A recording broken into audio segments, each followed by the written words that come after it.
આપ સર્વોને હેતપૂર્વક જય શ્રી સ્વામિનારાયણ।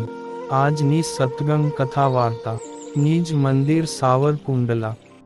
આજની સત્સંગ કથા વાર્તામાં આપણે ચરિત્ર કથા અંતર્ગત શ્રીજી મહારાજે મયારામ ભક્તના ભાઈને દ્રષ્ટિદાન આપ્યાની પ્રસંગ વાર્તા સાંભળશું। વડોદરામાં સદ્ગુરુ શ્રી મુક્તાનંદ સ્વામી શાસ્ત્રાર્થ જીત્યા ને મહારાજા સયાજીરાવના ખાસ આગ્રહ ભર્યા આમંત્રણે ભગવાન શ્રી હરિ વડોદરા પધાર્યા।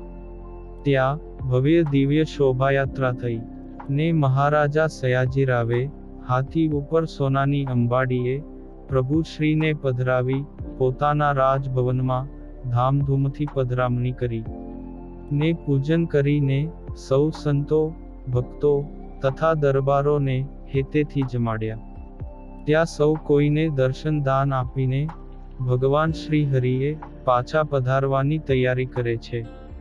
ત્યારે વડોદરાના મહારાજાએ પ્રભુના દર્શને આવવા માટે સર્વે લોકોએ આવવું એવો ઢંઢેરો આખા શહેરમાં તથા ફરતા ગામોમાં પીટાવીને જાહેર કર્યું હતું।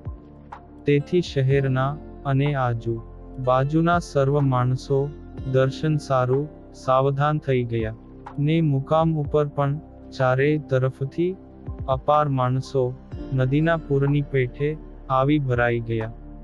ત્યાં મહારાજના અનેક પરચા અને ચમત્કાર થવા લાગ્યા ને મહારાજના દર્શન કરનારા ઘણાક લોકોને સમાધિ થાય છે ને અનેક ધામ અને અનેક મૂર્તિઓના દર્શન થયા છે। ઘણાના સંકલ્પ સત્ય થાય છે, ઘણાને ધારેલા કાર્ય સિદ્ધ થાય છે। એવામાં ત્યાં આવેલો એક ગરીબ મયારામ નામે શ્રી ગોળ બ્રાહ્મણ શ્રીજી મહારાજને નમસ્કાર કરીને બોલ્યો કે હે ભગવાન, મારો મોટો ભાઈ જન્મથી બે પગે લૂલો છે અને વળી 15 વર્ષથી બે આંખે આંધળો થયો છે, તેથી ઘરમાં પડી રહે છે। તેનું હું જ્યાં ત્યાં ભિક્ષા વૃત્તિ કરી પોષણ કરું છું।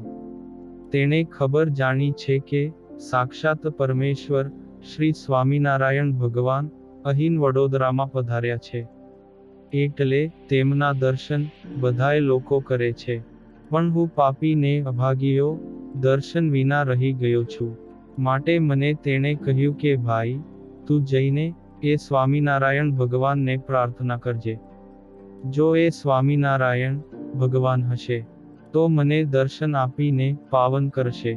તેથી મયારામની વાત સાંભળીને મહાકૃપાળુ શ્રીજી મહારાજે પ્રસન્નપણે પોતાના હાથમાં એક ચંપાનું પુષ્પ હતું તે સભામાં ઊંચું ફેંક્યું કે તે ત્યાં જ અદૃશ્ય થઈ ગયું અને પછી તરત બોલ્યા કે જુઓ, પેલા છે તે માણસોની ભીડમાં ઊભા રહી દર્શન કરે છે, તે તમારા ભાઈ હોય તો ઓળખો। ત્યારે તેમણે પાછા વળીને સામું જોયું તો ત્યાં તો તેને ઓળખીને અતિ આનંદમાં બોલ્યો કે હા પ્રભુ, એ જ મારો ભાઈ। ઓ ભગવાન, ઓ પરમેશ્વર, ઓ સ્વામિનારાયણ, આપે એક જ ક્ષણમાં શો અતિ અદ્ભુત ચમત્કાર કર્યો। ઓ ભાઈ, આ શી રીતે થયું તે કહો। પછી મયારામનો ભાઈ બોલ્યા જે અરે ભાઈઓ, મને તો કાની ખબર નથી। તમે મારી પાસેથી ગયા કે થોડી વાર પછી મારા ઉપર આ ચંપાનું પુષ્પ પડ્યું કે આ મારા હાથમાં મેં લીધું અને આ પુષ્પ જ જાણે સ્વામિનારાયણ ભગવાન હોય એમ એના સ્પર્શથી જ હવે મારી બે આંખોએ ચોખ્ખું દેખાય છે, પગે પણ દર્દ મટી જઈ સારી પેઠે ચલાય તેવું થઈ ગયું। એ રીતે મને આ પુષ્પથી સર્વ વાતે સુખ થઈ ગયું। આ ચંપાના ફૂલના પ્રતાપથી જ હું અહીં આવીને ઊભો છું, પણ શી રીતે આવ્યો તેની મને ખબર નથી। આ સભામાં ઊંચા સિંહાસન ઉપર સાક્ષાત શ્રી સ્વામિનારાયણ ભગવાન બિરાજમાન છે, તેમના દર્શન કરું છું। આ ચમત્કારિક ફૂલમાં એ ભગવાન શ્રી સ્વામિનારાયણનું જ દૈવત મને જણાય છે અને આ સર્વ સભામાં બેઠા છે તે સર્વે મુક્તમાં પણ અપાર ઐશ્વર્ય જણાય છે। એમ કહીને અતિશય આનંદ પામી તે સોમેશ્વર તથા મયારામ એ બેઉ ભાઈઓ હાથ જોડીને મહારાજની ઘણી સ્તુતિ કરી અને વર્તમાન લઈ સારા ઉત્તમ સત્સંગી થયા.